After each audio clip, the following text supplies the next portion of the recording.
Honorable Vice President of India, Honorable Prime Minister,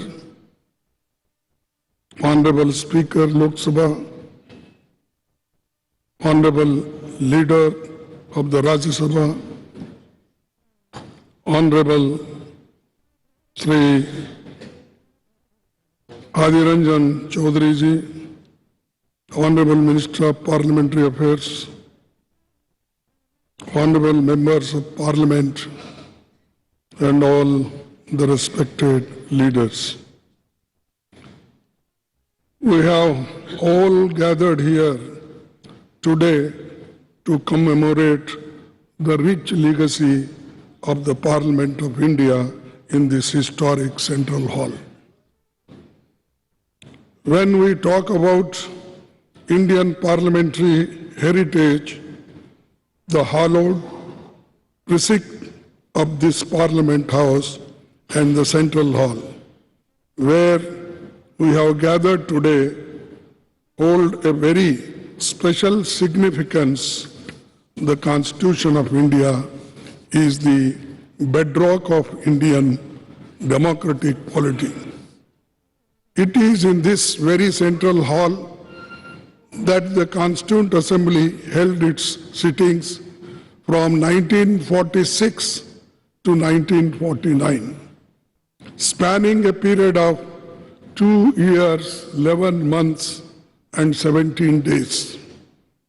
Today, we humbly recall the phenomenal contributions made by Dr. Rajendra Prasad, the first President of India, Pandit Jawaharlal Nehru ji, the first Prime Minister, and architect of modern India, Sardar Vallabhbhai Patel, the first Home Minister of India, and Dr. B.R. Ambedkar, architect of Indian Constitution.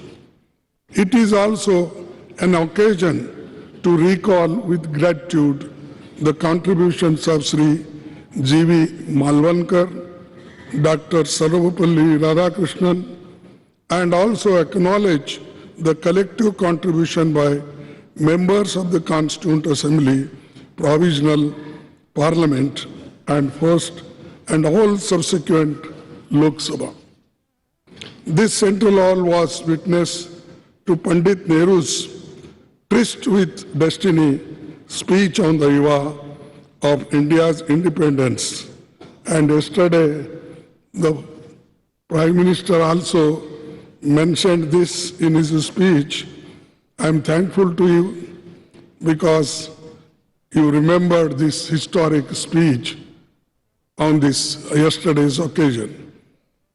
Sir, the India's independence, during his speech, the Pandit Nehruji inter alia stated, which I quote, long years ago, we have made a tryst with destiny, and now the time comes when we shall redeem our pledge, not wholly or in full measures, but very substantially.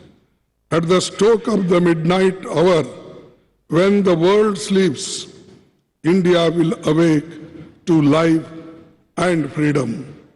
A moment comes, which comes but rarely in history, when we step out from the old to new, when an age ends, and when the soul of the nation, long suppressed, finds utterances. As the clock struck 12, all the members of the Constituent Assembly took the following pledge. At this solemn moment, when the people of India, through suffering and sacrifices, have secured freedom, I, a member of the Constituent Assembly, do dedicate myself in all humility to the service of India and her people, to the end that this ancient land attain her rightful and honored place in the world, and make her full and willing contribution to the promotion of the world peace and the welfare of the mankind. These words spoken on the day of this historic speech of Pandit Jawaharlal Nehru ji. I wish to emphasize at this juncture that this is all due to the collective and dedicated effort by parliamentarians cutting across the party lines over the past 7.5 decades. This rich legacy has formed a strong foundation for India's growth as a powerful democratic nation. Every nook and corner of the Parliament House has witnessed the evolution of our parliamentary democracy over the past 75 years. As we bid adieu to the Parliament House and move to the new Parliament building today, I am overwhelmed with emotions and tinge of pathos. We would, of course, be continuing our parliamentary duties in the new Parliament building, but will miss the Parliament House. The success of the institution lies in the upholding constitutional values and ideals. The idea that institutions are sacrosanct and essential for the success is a fundamental principle in governance and development.